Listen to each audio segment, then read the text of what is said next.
নমস্কার।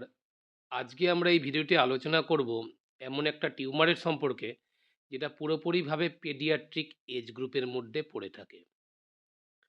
আজকে আমাদের আলোচনার টপিক হলো উইলমস টিউমার, যাকে আরেকটা নামে ডাকা হয় সেটা হলো নেফ্রোব্লাস্টোমা। তবে এই টিউমারের প্রপার ঢোকার আগে আমি একটা ছোট্ট গল্প বলি। ম্যাক্স উইলমস 1899, ওনার কাছে 3 বছরের একটা বাচ্চা মেয়ে যায় এবং তিনি পেটে হাত দিয়ে একটা বড় টিউমার পান এবং টিউমারটি দেখা যায় কিডনি অরিজিন। পরে ওই কিডনিটি কেটে বাদ দেওয়া হয়, মানে নেফ্রেক্টমি করা হয়, এবং ওই টিউমার অপারেশনের বেশ কিছুদিন পরেই আবার টিউমারটি রিকারেন্স হয়। অদ্ভুতভাবেই প্রথমবার টিউমারটি যখন অপারেশন করা হয়েছিল, অপারেশনের পরে পেশেন্ট কিন্তু ভালোই ছিল, কিন্তু সেকেন্ড টাইম যখন টিউমারটা আবার হলো তার কয়েকদিনের মধ্যেই পেশেন্টটা মারা যায়। তো এই ম্যাক্স উইলমসের নাম অনুযায়ী কিন্তু আজকের এই টপিক উইলমস টিউমার। নমস্কার, আমি ডক্টর মনোজিৎ সরকার, কনসালটেন্ট ল্যাপারোস্কোপিক জিআই অঙ্ক অ্যান্ড জেনারেল সার্জন।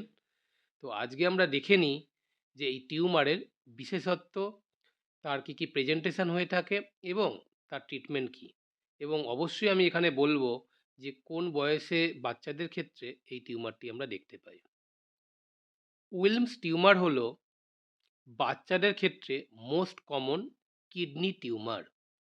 প্রত্যেক বছর ইউনাইটেড স্টেটে মোটামুটি 500 থেকে 600 কেস এই উইলমস টিউমারের পেশেন্ট আমরা দেখতে পাই, এবং বাচ্চাদের যত রকমের ক্যান্সার হয়ে থাকে তার 5% হলো এই উইলমস টিউমার।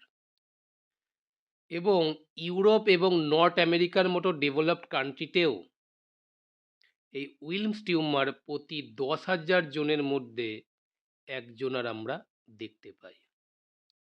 এবারে চলে আসি এজ ইনসিডেন্সে।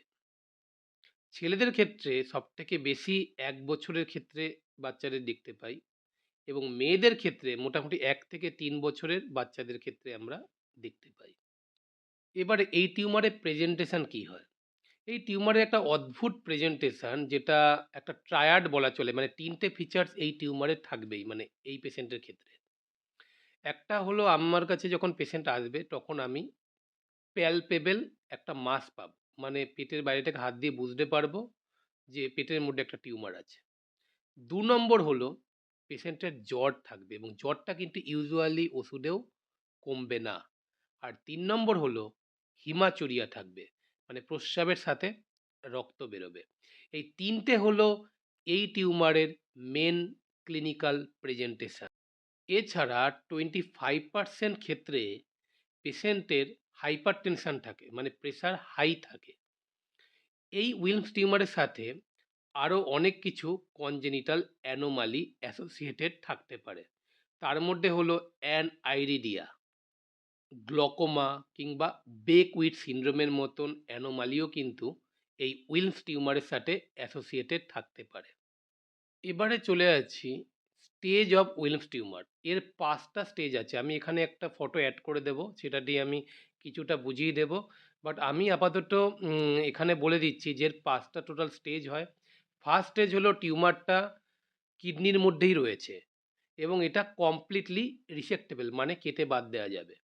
2 নম্বর হলো, মানে স্টেজ 2 আর কি, কিডনির বাইরে বেরিয়ে গেছে এবং সেক্ষেত্রেও টিউমারটিকে আমরা কেটে বাদ দিতে পারবো।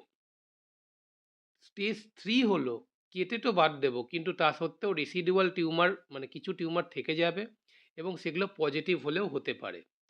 স্টেজ 4 হলো যেটা খুবই বাজে, সেটা হলো ব্লাড বর্ন মেটাস্টেসিস, মানে রক্ত দিয়ে টিউমারটা ছড়িয়ে গেছে। এবং স্টেজ 5 হলো বাইল্যাটারাল কিডনি টিউমার, মানে এই টিউমারটি দুটো কিডনিতেই ধরে নিয়েছে। কোনো পেশেন্ট যদি আমার কাছে আছে এই ক্ষেত্রে বা এই প্রেজেন্টেশন নিয়ে, তাহলে আমার প্রাইমারি ইনভেস্টিগেশন আল্ট্রাসাউন্ড অ্যাবডোমেন, তারপরে প্রয়োজন হলে রিসেপ্টিবিলিটি দেখার জন্য, মানে টিউমার কেটে বাদ দেওয়া যাবে কিনা সেটা দেখার জন্য আমরা সিটি স্ক্যান করাবো। প্রয়োজনে আমরা এমআরআইও করাতে পারি। এছাড়া রেনাল অ্যাঞ্জিওগ্রাফি বা ইন্ট্রাভেনাস ইউরোগ্রাফিও কিন্তু আমরা প্রয়োজন বিশেষে করাতে পারি। ছেলে মেয়ে উভয়ের ক্ষেত্রে ইকুয়ালি হওয়া এই টিউমারটির 3টে হিস্টোলজিক্যাল টাইপস রয়েছে। একটা হলো সিস্টিক নেফ্রোমা, একটা হলো মেসোব্লাস্টিক নেফ্রোমা, আর একটা হলো নেফ্রোব্লাস্টোমা। এই টিউমারের ডিফারেন্সিয়াল ডায়াগনোসিস কি, মানে আর কি কি টিউমার হতে পারে?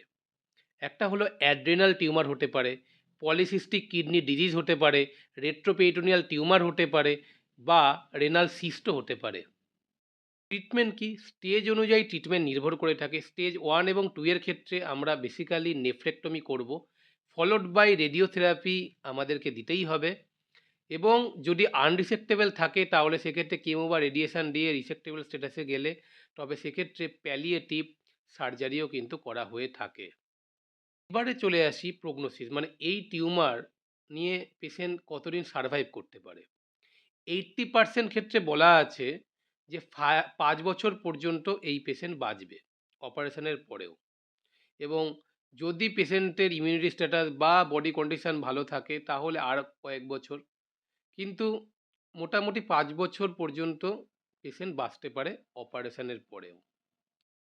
ভিডিওটা শেষ করার আগে একটা জিনিস বলে দিই, এই বেশ কয়েকদিন আগে আমার কাছে একটা পেশেন্ট আছে, তার বয়স মোটামুটি 1 বছর 6 মাসের মতন, এবং সে পেটে একটা বিশাল বড় আকার টিউমার নিয়ে আছে। আমি এখানে ছবি মানে অ্যাটাচ করে দেব। এবং পেটে হাত দিয়ে যেটা বুঝতে পারি সেটাতে আমি স্পষ্ট হলাম যে এটা উইলস টিউমার হওয়ার যথেষ্ট সম্ভাবনা রয়েছে। কারণ পেশেন্টের শুধুমাত্র আমি প্যালপেবল মাসই পাচ্ছি না, তার সাথে পেশেন্টের জ্বর আসছে এবং জ্বর কিন্তু প্যারাসিটামলে কমছে না, এবং অদ্ভুতভাবেই প্রস্রাবের সাথে রক্ত বেরোচ্ছে। তো এই 3টে ফিচার্স এই পেশেন্টটার মধ্যে রয়েছে। তো আমি ক্লিনিক্যালি এইটুকু শিওর হলাম যে এটা উইলস টিউমার হওয়ার চান্স খুবই হাই। যাই হোক, আজকের ভিডিওটা এই পর্যন্তই। সুস্থ থাকবেন, ভালো থাকবেন। আবার দেখা হবে অন্য কোনো মেডিকেল ভিডিওতে। ধন্যবাদ।